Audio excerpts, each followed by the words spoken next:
Stock market ಎಲ್ಲರಿಗೂ ಸರಿ ಹೊಂದಲ್ಲ. Stock market ತುಂಬಾ ಅನ್ಸರ್ಟನಿಟಿ. ಯಾಕಂದರೆ ಈವನ್ ಸ್ಟಾಕ್ ನೀವು ನೋಡ್ಬೋದು, ಸ್ಟಾಕ್ ನೇಮ್ ಒಂದು ಬ್ಲ್ಯಾಕ್ ಬಾಕ್ಸ್. ನೀವು ಇಲ್ಲಿ ನೋಡ್ಬೋದು ಸಮಾಂಡ್ ಇದು 900 ಹತ್ರ 2-3 ಅಪ್ಪರ್ ಸರ್ಕ್ಯೂಟ್ ಆಯಿತು. ಅದಾದ್ರ ಮೇಲೆ ನೆಕ್ಸ್ಟ್ ಡೇನೇ ಗ್ಯಾಪ್ ಡೌನ್ ಓಪನ್ ಆಯಿತು. ಸಮಾಂಡ್ 700 ಪಾಯಿಂಟ್ ಗ್ಯಾಪ್ ಡೌನ್ ಓಪನ್ ಆಯಿತು. ಅರ್ಥ ಮಾಡ್ಕೊಳ್ಳಿ, ಯಾರೆಲ್ಲ ಇಲ್ಲಿ ಎಲ್ಲ ಬೈ ಮಾಡಿರ್ತಾರಲ್ಲ, ದಟ್ ಮೀನ್ಸ್ ಇಲ್ಲಿ 1000 ಹತ್ರ ಬೈ ಮಾಡಿರ್ತಾರೆ, ಅಥವಾ 900 ಹತ್ರ ಬೈ ಮಾಡಿರ್ತಾರೆ, ಅಥವಾ ಸಮಾಂಡ್ 800 ಹತ್ರ ಬೈ ಮಾಡಿರ್ತಾರೆ, ಅಥವಾ ಇಲ್ಲೆಲ್ಲ ಬೈ ಮಾಡಿರ್ತಾರಲ್ಲ, ಅವರಿಗೆಲ್ಲ ಎಷ್ಟು ದೊಡ್ಡ ಲಾಸಸ್ ತೋರ್ತಾ ಇರ್ಬೋದು ಇಫ್ ಇನ್ ಕೇಸ್ ಅವರು ಮನಿ ಮ್ಯಾನೇಜ್ಮೆಂಟು ಪೊಸಿಷನ್ ಸೈಜಿಗೂ ಮಾಡಿಲ್ಲ ಅಂತ.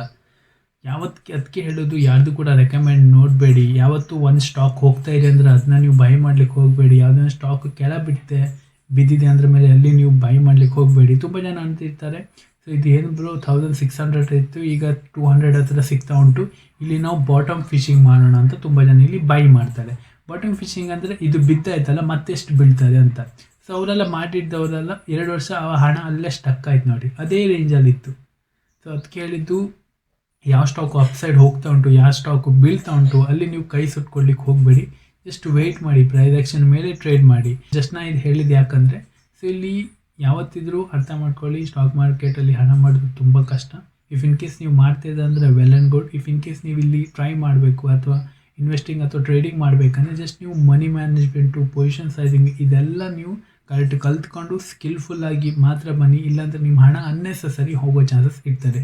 ಫೈನ್. ಸೊ ಅದಕ್ಕೆ ಹೇಳ್ತಾ ಇರೋದು, ಜಸ್ಟ್ ನೀವು ಫೋಕಸ್ ಮಾಡಿ, ನಿಮ್ಮ ಲರ್ನಿಂಗ್ ಮೇಲೆ ನೀವು ಫೋಕಸ್ ಮಾಡಿ ಮತ್ತು ಅದನ್ನ ನೀವು ಜಾಸ್ತಿ ಕಲೀಲಿಕ್ಕೆ ಪ್ರಯತ್ನ ಪಡಿ. ಫೈನ್. ಸೊ ಫಸ್ಟ್ ಒಂದು ಬಂದು ಶಾರದಾ ಮೋಟಾರ್ಸ್. ಇದು ಒಂದು ಒಳ್ಳೆ ರೇಂಜ್ ಬೌಂಡ್ ಮಾಡ್ತಾ ಉಂಟು. ಇಫ್ ಇನ್ ಕೇಸ್ ಇದು 1400ಕ್ಕಿಂತ ಅಪ್ಸೈಡಲ್ಲಿ ಸಸ್ಟೇನ್ ಆದರೆ ಒಂದೊಳ್ಳೆ ಮೂಮೆಂಟನ್ನು ನಾವು ಇದರಲ್ಲಿ ಎಕ್ಸ್ಪೆಕ್ಟ್ ಮಾಡ್ಬೋದು. ಯಾಕಂದರೆ ಇಲ್ಲಿ ನೀವು ನೋಡ್ಬೋದು, ಪ್ರೀವಿಯಸ್ಸಲ್ಲಿ ಬೈಯಿಂಗ್ ಕೂಡ ಒಳ್ಳೆ ಸ್ಟ್ರಾಂಗ್ ಆಗಿದೆ. ಆ್ಯಂಡ್ ಪ್ರೀವಿಯಸ್ ಕಂಪೇರ್ ಟು ಈಗ ಸೆಲ್ಲಿಂಗ್ ನೋಡಿದರೆ ಈ ಸೆಲ್ಲಿಂಗ್ ಸ್ವಲ್ಪ ಹೋಲ್ಡ್ ಮಾಡೋ ರೀತಿಯಲ್ಲಿ ಇದೆ.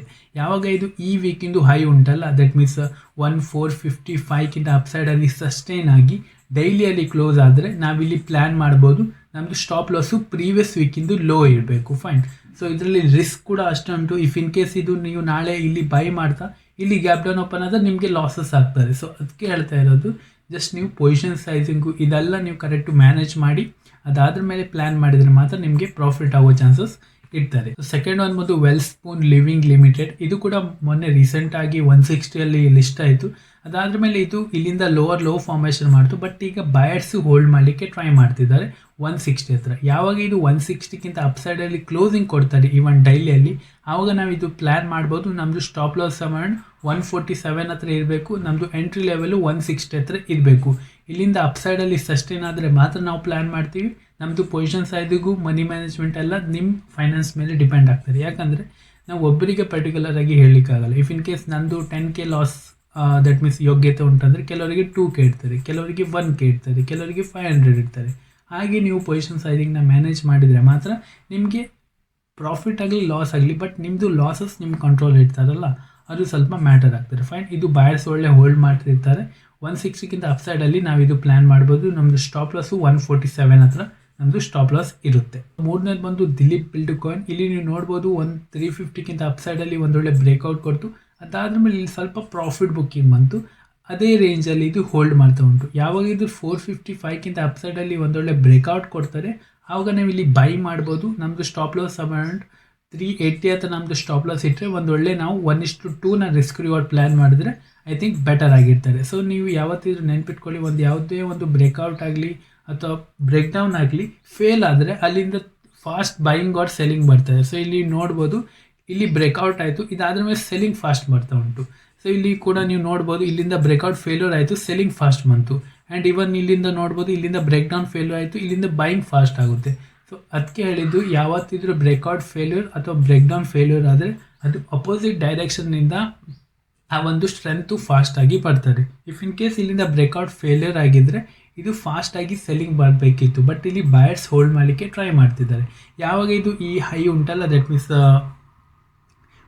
ಈಗ ಪ್ರೀವಿಯಸ್ ವೀಕಿನ ಹೈ ಉಂಟಲ್ಲ 420 440ಕ್ಕಿಂತ ಅಪ್ಸೈಡಲ್ಲಿ ಸಸ್ಟೈನ್ ಆದರೆ ಪ್ಲ್ಯಾನ್ ಮಾಡ್ಬೋದು. ನಮ್ಮದು ಲೋ ಮಾತ್ರ, ದಟ್ ಮೀನ್ಸ್ ಸ್ಟಾಪ್ ಲಾಸ್ ಮಾತ್ರ ಈ ಕ್ಯಾಂಡಲ್ ಲೋ ಇದ್ದರೆ ಐ ಥಿಂಕ್ ಬೆಟರ್ ಅಂತ. ಲಾಸ್ಟ್ ಲೀಸ್ಟ್ ನೋಡ್ಲಿಕ್ಕೆ ಹೋದರೆ ಸಿಂಧು ಟ್ರೇಡ್ ಲಿಂಕ್ಸ್. ಇದು ಕೂಡ ಒಂದೊಳ್ಳೆ ಚೆನ್ನಾಗಿ ಫಾರ್ಮೇಷನ್ ಮಾಡ್ತಾ ಉಂಟು, ಲೋವರ್ ಹೈ ಫಾರ್ಮೇಷನ್ ಮಾಡ್ತಾ ಉಂಟು. ಪ್ರೀವಿಯಸ್ಸಲ್ಲಿ 32 ಹತ್ರ ಒಳ್ಳೆಯೊಂದು ಬ್ರೇಕ್ಔಟ್ ಕೊಡ್ತು, ಈಗ ಒಂದೊಳ್ಳೆ ಕ್ಲೋಸಿಂಗ್ ಕೂಡ ಕೊಟ್ಟಿದೆ. ಯಾರೆಲ್ಲ ಇಲ್ಲಿ ಬೈ ಮಾಡಿರ್ತಾರೆ ಅವ್ರದ್ದೆಲ್ಲ ಸ್ಟಾಪ್ ಲಾಸ್ ಇಲ್ಲುಂಟು. ಇಫ್ ಇನ್ ಕೇಸ್ ಇದು ನಾಳೆ ಮಂಡೇ ದಿನ ಫ್ಲ್ಯಾಟ್ ಓಪನ್ ಆಯಿತು, ದಟ್ ಮೀನ್ಸ್ ಇದು 35-36 ರೇಂಜಲ್ಲಿ ಓಪನ್ ಆಗಿ ಡೇ ಹೈಕ್ಕಿಂತ ಅಪ್ಸೈಡಲ್ಲಿ ಬ್ರೇಕ್ಔಟ್ ಅಥವಾ ಕ್ಲೋಸಿಂಗ್ ಕೊಟ್ಟಿದ್ದರೆ ನಾವಿಲ್ಲಿ ಪ್ಲ್ಯಾನ್ ಮಾಡ್ಬೋದು ನಮ್ಮದು ಸ್ಟಾಪ್ ಲಾಸು ಈ ಕ್ಯಾಂಡಲ್ ಲೋ ಇರಬೇಕು. ಫೈನ್. ಇಫ್ ಇನ್ ಕೇಸ್ ಯಾವುದೇ ಒಂದು ಸ್ಟಾಕ್ ಹೇಳಿದ್ನಲ್ಲ ಅದೆಲ್ಲ ಗ್ಯಾಪ್ ಅಪ್ ಓಪನ್ ಆದರೆ ಇಗ್ನೋರ್ ಮಾಡಿ, ಬಿಕಾಸ್ ನಮ್ಮದು ಬೈಯಿಂಗ್ ಲೆವೆಲ್ ಹೋಗಿರುತ್ತೆ. ಇಫ್ ಇನ್ ಕೇಸ್ ಅದು ದೊಡ್ಡ ಗ್ಯಾಪ್ ಡೌನ್ ಓಪನ್ ಆದರೆ ಇನ್ಸೈಡ್ ಟ್ಯಾಪ್ ಕ್ಯಾಂಡಲ್ ಆಗ್ತಾರೆ ಸಿಂಧು ಟ್ರೇಡ್ ಲಿಂಕ್ಸಲ್ಲಿ. ಸೊ ರೈಟ್, ಯಾವಾಗ ಇದು ಫ್ಲ್ಯಾಟ್ ಓಪನ್ ಆಗಿದೆ ದಟ್ ಮೀನ್ಸ್ 37-35 ರೇಂಜಲ್ಲಿ ಓಪನ್ ಆಗಿ ಹೋಲ್ಡ್ ಮಾಡಿ ಇದಕ್ಕಿಂತ ಅಪ್ಸೈಡಲ್ಲಿ ಬ್ರೇಕ್ಔಟ್ ಕೊಟ್ಟರೆ ನಾವಿಲ್ಲಿ ಪ್ಲ್ಯಾನ್ ಮಾಡ್ಬೋದು. ಸ್ಟಾಪ್ ಲಾಸು 1:2 ಇರುತ್ತೆ. ಇದು ಒಂದೊಳ್ಳೆ ಬ್ರೇಕ್ಔಟ್ ಕೂಡ ಕೊಟ್ಟಿದೆ. ಈ ಸ್ಟಾಕ್ ಕೂಡ ಸ್ವಲ್ಪ ಚೆನ್ನಾಗಿ ಉಂಟು. ನಾ ಏನೇ ಒಂದು ಸ್ಟಾಕ್ ಹೇಳಿದರು ಅಥವಾ ಏನೇ ಒಂದು ನಿಮ್ಗೆ ಶೇರ್ ಮಾಡಿದರು ಅದೆಲ್ಲ ಎಜುಕೇಷನ್ ಪರ್ಪಸಲ್ಲಷ್ಟೇ. ಅದು ನೀವು ಏನು ಕೂಡ ಬ್ಲೈಂಡ್ಲಿ ಬೈ ಆರ್ ಸೆಲ್ ಮಾಡಿ ಅಂತ ನಾನು ಹೇಳಲ್ಲ.